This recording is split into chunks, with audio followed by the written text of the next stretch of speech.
네, 오늘 함께 사도신경하심으로 예배 시작하겠습니다. 전능하사 천지를 만드신 하나님 아버지를 내가 믿사오며 그 외아들 우리 주 예수 그리스도를 믿사오니 이는 성령으로 잉태하사 동정녀 마리아에게 나시고 본디오 빌라도에게 고난을 받으사 십자가에 못 박혀 죽으시고 장사한 지 사흘 만에 죽은 자 가운데서 다시 살아나시며 하늘에 오르사 전능하신 하나님 우편에 앉아 계시다가 저리로서 산자와 죽은 자를 심판하러 오시리라. 성령을 믿사오며 거룩한 공회와 성도가 서로 교통하는 것과 죄를 사하여 주시는 것과 몸이 다시 사는 것과 영원히 사는 것을 믿사옵나이다. 아멘. 오늘 함께 나눌 말씀은 사도행전 5장 1절에서 5절입니다. 사도행전 5장 1절에서 5절 말씀 읽어드리겠습니다. 아나니아라 하는 사람이 그의 아내 삽비라와 더불어 소유를 팔아 그 값에서 얼마를 감춤해 그 아내도 알더라. 얼마만 가져다가 사도들의 발 앞에 두니 베드로가 이르되 아나니아야 어찌하여 사탄이 내 마음에 가득하여 내가 성령을 속이고 땅값 얼마를 감추었느냐. 땅이 그대로 있을 때에는 내 땅이 아니며 판 후에도 내 마음대로 할 수가 없더냐. 어찌하여 이 일을 내 마음에 두었느냐. 사람에게 거짓말한 것이 아니요 하나님께로다. 아나니아가 이 말을 듣고 엎드러져 혼이 떠나니 이 일을 듣는 자마다 사람이 다 크게 두려워하더라. 아멘. 저는 오늘 함께 나눈 말씀을 가지고 겉모습보다 중심을 보시는 하나님이라는 주제로 말씀을 나누도록 하겠습니다. 앞선 사도행전 4장 마지막 부분에서 바나바가 등장합니다. 그는 자신의 소유를 온전히 바쳐서 공동체를 살리는 감동적인 사람이고 위로의 사람으로 등장했습니다. 온 교회는 그를 칭찬하고 존경했을 것입니다. 그런데 오늘 본문에 등장하는 아나니아와 삽비라 부부는 그 모습을 보고 똑같이 따라했습니다. 그들도 똑같이 칭찬받고 싶었고 경건한 사람으로 인정받고 싶었습니다. 그러나 그 결과가 참담한 심판이었습니다. 성령이 뜨겁게 역사하던 초대교회 한복판에 여러분 낭만적인 일은 전혀 결코 일어나지 않고 오히려 아주 비극적인 일, 사람들이 모두 보는 한가운데서 사람이 죽었습니다. 오늘 이 엄중한 본문을 통해서 우리는 마음에 새겨야 할 것들을 함께 새기고자 합니다. 첫 번째입니다. 사람의 눈과 하나님의 눈은 다르다는 것입니다. 아나니아와 삽비라의 표면적인 행동은 사실 훌륭했습니다. 내가 사실 집이 있더라도 거기에서 팔고 반만 사실 내놓더라도 그건 대단한 일입니다. 그리고 상당 부분 교회에 헌금한 것도 사실입니다. 겉만 보면 이들은 대단했습니다. 믿음이 좋았고 주변의 많은 사람도 그에게 박수를 보냈습니다. 그러나 어제 말씀드렸던 초대교회의 선한 일들이 일어나는 가장 큰 조건이 있었습니다. 그것은 바로 그가 받은 큰 은혜입니다. 우리가 받은 큰 은혜가, 우리가 받은 성령의 임재하심이 무엇보다 중요합니다. 그리고 또 그 은혜를 받아서 우리는 솔직하게, 정직하게 행동해야 하는 것이 우리에게는 더 중요합니다. 우리는 반드시 은혜로만 천국에 갑니다. 그렇다고 또 우리는 또 생각해 봐야 될 것이 있습니다. 우리가 공로가 필요 없다. 아니면 우리는 은혜로만 이렇게 하면서 우리의 짐을 모두 내려놓기를 원합니다. 그러나 이 이면에는 우리가 얼마나 성숙해야 되는지 깨달아야 되는 은혜도 또한 있습니다. 무엇이냐면 우리에게 가난한 이들을 살릴 의무가 없어진 것이 아닙니다. 우리가 사랑해야 될 의무 또한 없어진 것이 아닙니다.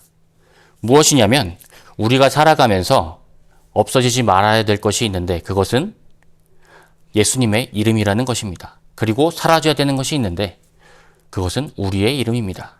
그러니 예수님의 큰 은혜를 받고 우리가 성령의 임재하심을 받고 깨달아야 되는 것은 무엇이냐? 바로 이 세상에 내 이름을 새길 필요가 없다는 것을 깨달아야 합니다.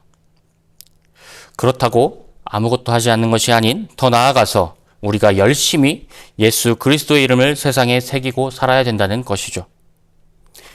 이것을 깨닫는 큰 은혜가 오늘 아나니아와 삽비라에게 필요했습니다. 바나바에게 그가 제물을 바칠 때 교회는 하나님의 요람이었고 우리가 쉴 수 있는 터였으며 우리가 따뜻해질 수 있는 공간이었습니다. 그러나 아나니아와 삽비라에게 교회는 무대였습니다. 우리가 교회를 어떻게 이해하는지에 따라서 우리의 행동은 달라질 것입니다. 아니요, 겉보기에는 똑같을 수 있습니다. 그러나 하나님 보시기에는 180도 달라질 수 있다는 것을 우리는 알아야 됩니다. 우리가 선한 일을 할 때 무슨 동기로 하는지가 매우 중요합니다. 오늘 말씀은 그것을 강조해주고 있습니다. 때로는 우리가 이 말씀을 읽을 때 헌금을 해야 된다 이런 이야기로 해석하기도 하지만 베드로는 그렇게 이야기하지 않습니다. 베드로는 너에게 자유가 없었는지 다시 되묻습니다. 3절에서 베드로가 이렇게 말합니다. 베드로가 이르되 아나니아야 어찌하여 사탄이 내 마음에 가득하여 내가 성령을 속이고 땅값 얼마를 감추었느냐. 4절입니다. 땅이 그대로 있을 때에는 너의 땅이 아니며 판 후에도 너의 마음대로 할 수가 없더냐. 너 것이고 너 마음대로 할 수 없었던 것이 무엇이 있느냐. 그런데 왜 속이냐. 도대체 얼마나 너의 이름을 새기고자 너는 속였느냐. 이런 말을 하고 있습니다. 오늘 아나니아와 삽비라는 사람의 눈만 의식했고 모든 것을 감찰하시는 하나님의 눈은 의식하지 못했습니다. 그들은 재산을 다 바쳤다고 거짓말했고 사람들의 인정과 칭찬이라는 가짜 왕관을 쓰려고 했습니다. 그저 무대 위에 올라가 보고 싶었습니다. 교회라는 무대 위에 모두가 박수치는 그 무대 위에 올라가 보고 싶었습니다. 신앙생활을 하면서 우리도 이 유혹에 자주 빠집니다. 기도를 많이 하는 척, 봉사를 많이 하는 척, 믿음이 좋은 척하며 평판 뒤에서 즐겁게 살려고 합니다. 하지만 하나님은 하나님 앞에 살라고 하십니다.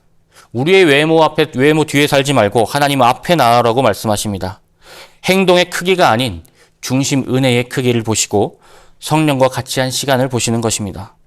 사람을 속일 수는 있어도 우리는 절대 하나님을 속일 수 없음을, 우리의 마음 가운데 큰 은혜가 필요하고 성령이 필요함을 우리는 고백하며 나아가야 합니다.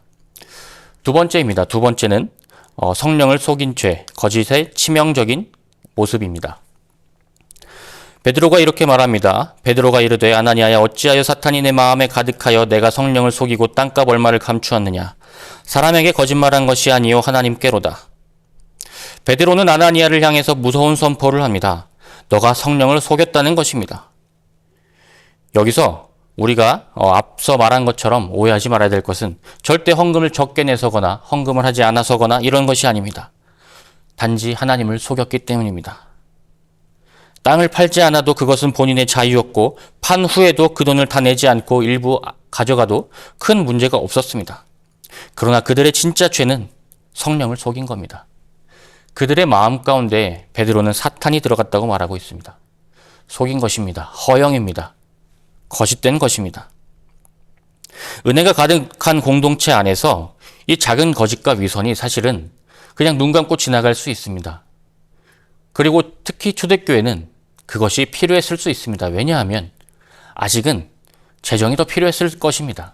그런데도 불구하고 오늘 이 말씀은 보여줍니다. 그것이 얼마나 교회에 해가 될 수 있고 그것이 얼마나 차라리 없는 게 나을 만큼, 그 사람이 없는 게 나을 만큼 그게 얼마나 치명적인지, 이 교회라는 순수함 속에, 이 교회라는 사명 속에 그 위선과 허영이 허락되는 그 시간이 얼마나 위험한지 오늘 아나니아와 삽비라를 통해서 성경은 아주 강력하게 우리에게 보여주고 있습니다. 그러니 우리 성도 여러분께서는 뭔가 하실 때, 은혜를 베풀고자 하실 때 그것이 위선이 되지 않을 수 있도록, 오직 하나님의 은혜로 가득할 수 있도록 우리는 기도해야 하고 말씀을 읽어야 하며 하나님과 동행할 수 있도록 우리는 오늘도 겸손하게 십자가 앞에 나아가야 될 줄로 믿습니다. 마지막 세 번째입니다. 부부 아나니아와 삽비라. 우리는 공범이 될 것인가 동역자가 될 것인가입니다. 이 아나니아와의 일이 있은 후에 그 뒤에 바로 아내가 나타났습니다. 그리고 아내도 남편과 똑같은 대답을 하다가 똑같이 죽음을 맞이합니다. 이 사건에서 가장 안타까운 것입니다. 아주 안타까운 것은 함께 했다는 것입니다. 우리가 공동체로서 함께 사역하고 동역자가 되어야 하는데 오히려 죄를 함께 공모하는 공범이 되어버렸습니다. 삽비라는 베드로가 알고 있었음에도 불구하고 베드로가 똑같이 질문하는 것에 똑같이 대답합니다. 베드로는 아마 다시 한번 기회를 주고 싶었을 것입니다. 너는 솔직하겠지. 너는 제대로 말하겠지. 그러나 삽비라는 그렇지 못했습니다. 우리가 하나님께서 짝지으신 부부는 서로의 영혼을 깨워주고 바로잡아주는 영적 동역자가 되어야 합니다. 남편이 잘못된 길을 가려고 하거나 아내가 잘못된 길을 가려고 하면 우리는 서로 멈춰 세우고 우리가 또 서로 시험이 들 때는 그 시험을 바로 이겨낼 수 있도록 말씀으로 붙잡아 주어야 합니다. 그러나 이 부부는 죄를 짓는 일에 마음이 하나가 되었고 결국 심판의 자리까지 함께 이르게 되었습니다. 우리는 가정에서 또 교회에서 동역자가 될지 공범이 될지 선택해야 합니다. 우리는 동역자가 되기를 축복합니다. 기도하고 바른 길로 좀 힘들더라도 그것이 마음에 어렵더라도 더 기도하고 더 말씀으로 함께 이겨나가기를 축복합니다. 결론 맺겠습니다. 사랑하는 성도 여러분, 오늘의 본문의 결론은 사실 11절에 나옵니다. 온 교회와 이 일을 듣는 사람들이 다 크게 두려워하니라입니다. 모두가 이 일을 보고 두려워했습니다. 이 일을 보고 그들은 무서워서 도망치고 싶은 것이 아니고 이 거룩함이 얼마나 중요한지, 이 거룩함이 얼마나 우리에게 핵심이 되는지, 인생의 핵심이 되는지 그것을 깨닫고 모두가 두려워했습니다. 그리고 죄가 얼마나 무서운지 깨닫는 영적 경외감마저 갖는 시간이 되었습니다. 이 시간 이후 초대교회는 겉으로는 거룩한 척하고 선한 일을 하는 위선을 버리고 하나님 앞에서 정직하고 두려운 마음으로 진짜 거룩을 회복했습니다. 그리고 이 일을 기점으로 초대교회는 더욱더 크게 부흥했습니다. 우리의 모습을 돌아보기 원합니다. 하나님 앞에서 정직하기 원합니다. 우리가 진짜 바나바처럼 되어야지 바나바의 겉모습만 취하고자 하면 우리는 아나니아와 삽비라가 되고 말 것입니다. 우리가 사람의 칭찬보다 하나님의 인정을 구하며 나아가기 원합니다. 거칠애를 버리고 중심을 들이기 원합니다. 그리하여 하나님 앞에 정직하고 가정과 교회 안에서 서로의 거룩을 세워주는 정결한 주의 백성들이 되시기를 주님의 이름으로 축원합니다. 기도하겠습니다. 하나님 감사합니다.